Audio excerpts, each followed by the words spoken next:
मुंबई के नजदीक भाईंदर के आजाद नगर के झुग्गियों में बड़ी आग लग गई और इस आग की चपेट में 50 से अधिक झुग्गियां जलकर राख हो गई, जबकि इस घटना में एक स्थानीय नागरिक की मौत हो गई। हम घटनास्थल पर मौजूद हैं। मुंबई के नजदीक भाईंदर का ये आजाद नगर इलाका है। आजाद नगर की ये झुग्गियां हैं जहां आज सुबह तड़के 4:30 से 5 बजे के बीच बड़ी आग लग गई। आग देखते ही देखते इस तरह फैली कि आग ने 50 से अधिक झुग्गियों को अपनी चपेट में ले लिया।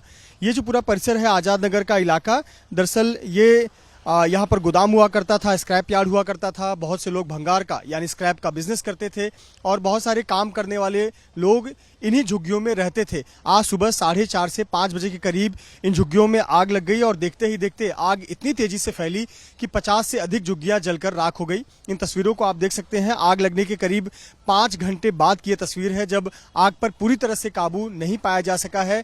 अभी भी आपको जगह जगह धुआं नजर आएगा और कूलिंग ऑपरेशन का काम किया जा रहा है। 4:30 से 5 बजे के बीच आग लगी थी और जब आग लगी उसके बाद कई जगहों पर गैस सिलेंडर ब्लास्ट भी हुए।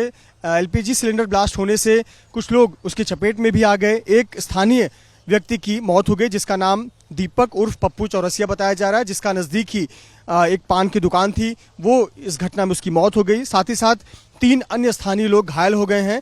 इसके अलावा फायर ब्रिगेड के जवान जो आग पर काबू पाने की कोशिश कर रहे थे, ऐसे 4 जवान मामूली रूप से घायल हुए हैं जिनको अस्पताल भेजा गया है। तस्वीरों में आप देख सकते हैं ये पूरा जो इलाका है, यहाँ पर स्क्रैप का काम होता था, गोडाउन था, लकड़ियों का काम होता था। बहुत सारे ज्वलनशील पदार्थ यहाँ पर रखे गए थे। आप सामने देखें तस्वीरों में आपको बड़े बड़े ड्रम नजर आएंगे। बहुत सारे ज्वलनशील पदार्थ यहाँ पर रखे हुए थे, ऐसे नजर आ रहे हैं। और जब यहाँ पर आग लगी तो आग पर काबू पाने में काफी मशक्कत करनी पड़ी और देखते ही देखते आग इतनी फैल गई कि 50 से 55 झुग्गी झोपड़ी जलकर राख हो गई। जरा इस तस्वीर को देखिए। यहाँ पर बांस का भी व्यवसाय होता था। यहाँ आप देख सकते हैं आप बहुत सारे जो जलने वाली चीजें, लकड़ी के सामान हो, प्लाईवुड हो, इस प्रकार की चीजें यहाँ पर रखी गई थी। स्क्रैप का सामान यहाँ पर रखा हुआ था। तो ऐसे ज्वलनशील सामान बहुत जल्दी आग पकड़ते हैं और यही कारण था कि आग पर काबू पाने में अभी भी सफलता नहीं मिल पाई है। 5 से 6 घंटे बाद आग बहुत हद तक कंट्रोल में है, लेकिन आप देख सकते हैं अभी भी कूलिंग ऑपरेशन का काम किया जा रहा है। कई बार आग बुझ जा रही है और फिर से धधक कर जलने लग रही है। इस प्रकार की तस्वीर सामने आ रही है। सबसे बड़ी चिंता की बात यह है कि इतने बड़े परिसर में ये जो आग फैली हुई है, कहीं इसमें कोई व्यक्ति तो नहीं दबा हुआ है। इसीलिए बाकायदा ये जो आप टीन के शेड देख रहे हैं, पतरा देख रहे हैं, इसे हटाकर भी इसकी जांच की जा रही है। आपको बता दें कि भाईंदर का इलाका है और जरा इस पूरे इलाके की तस्वीर आपको दिखाऊं किस प्रकार से ये पॉश इलाके के बीच में ये आजाद नगर की झुग्गी है।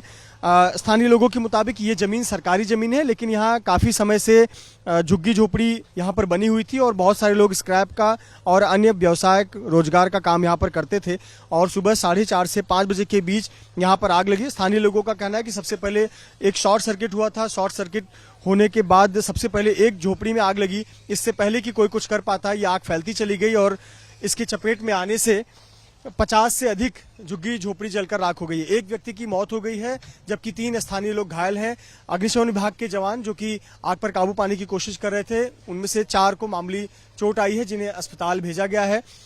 आग पर काबू पाने के लिए न केवल मीरा रोड भाईंदर का अग्निशमन विभाग, बल्कि मुंबई अग्निशमन विभाग की टीम, थाने अग्निशमन विभाग की टीम और वसई विरार अग्निशमन विभाग की टीम भी यहाँ पर बुलाई गई और लगभग 3 दर्जन से अधिक फायर फाइटिंग के जो वाहन है, फायर फाइटर्स जवान यहां पर पहुंचे और आग पर काबू पाने की कोशिश कर रहे हैं। दमकल विभाग की 30 से अधिक गाड़ियां घटनास्थल पर अभी भी मौजूद हैं जो कूलिंग ऑपरेशन का काम कर रही हैं। सबसे बड़ी चिंता यही है कि कहीं इस अप्रिय घटना में कोई व्यक्ति ऐसा तो नहीं जो मलबे के नीचे दबा हो या कहीं आग की चपेट में आकर फंसा हो। इसलिए बड़ी सावधानी से यहाँ मलबा हटाने का भी और जांच करने का काम किया जा रहा है। लेकिन इस दुखद घटना में एक व्यक्ति की मौत हो गई है, 3 स्थानीय लोग घायल हुए हैं। आग किस वजह से लगी, कैसे आग की शुरुआत हुई, इसकी जांच रिपोर्ट बाद में आएगी। लेकिन स्थानीय लोग जिस प्रकार कह रहे हैं कि सबसे पहले शॉर्ट सर्किट हुई थी और इसके बाद ये आग फैलती चली गई। फिलहाल ये जांच का विषय कि आखिरकार आग किस वजह से लगी। अली अहमद। अली, हमें बताएं कि कितने बजे का वाकया है, क्या हुआ था, कैसे आग की शुरुआत हुई, कितना यहाँ पे कितनी घर झोपड़ी हुआ करती थी, कैसे आप? करीबन यहाँ 200 से ऊपर की झोपड़ी थी और आग लगा शॉर्ट सर्किट की वजह से। ये मच्छी वाले का जो गाला था, मच्छी वाले का, उसके इधर शॉर्ट सर्किट हुआ उसके बाद आग बढ़ी। उसके 10 मिनट बाद फायर ब्रिगेड की गाड़ी आई। फायर ब्रिगेड की गाड़ी आने के बाद करीबन फायर ब्रिगेड की गाड़ी 5 मिनट चालू हुआ, पानी का कनेक्शन चालू हुआ। उसके टोटल 5 मिनट बाद बाटला स्फोट हुआ, एलपीजी का लाल बाटला स्फोट हुआ। उसके बाद सब आग बुझाने में बिजी हो गए, कुछ लोग वीडियो बनाने में बिजी हो गए और बाकी के जो थे अंदर से भागना, सब लोग घर छोड़ के भागने लगे। जितना घर था सबसे बाटला निकाला गया व्यवस्थित। बाटला निकालने के बाद और बाकी लोग जितने थे सब भागने में ही बिजी थे, अपनी जान सब बचा रहे थे।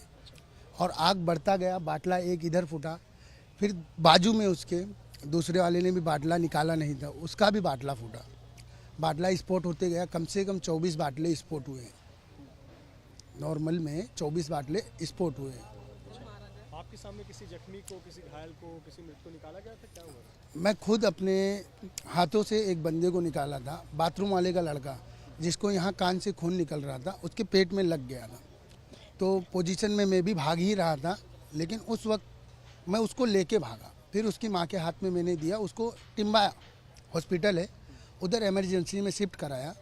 और उसका एक लड़का घर के अंदर ही था, जो बाहर से गलती से उसकी माँ ने लॉक कर दिया था। लॉक खोलने के बाद मैं भी भागा, बाटला स्फोट हुआ यहाँ पे, फिर मैं भी भाग गया घर पे। उसके बाद यहाँ किस तरह के रोजगार, काम, रहने वाले सब यहाँ पे स्क्रैप के काम करने वाले थे और बाकी के यहाँ के कड़िया के काम करने वाले थे। इनके उनके घर में गरीब लोग जितने थे घर में काम करने वाले थे।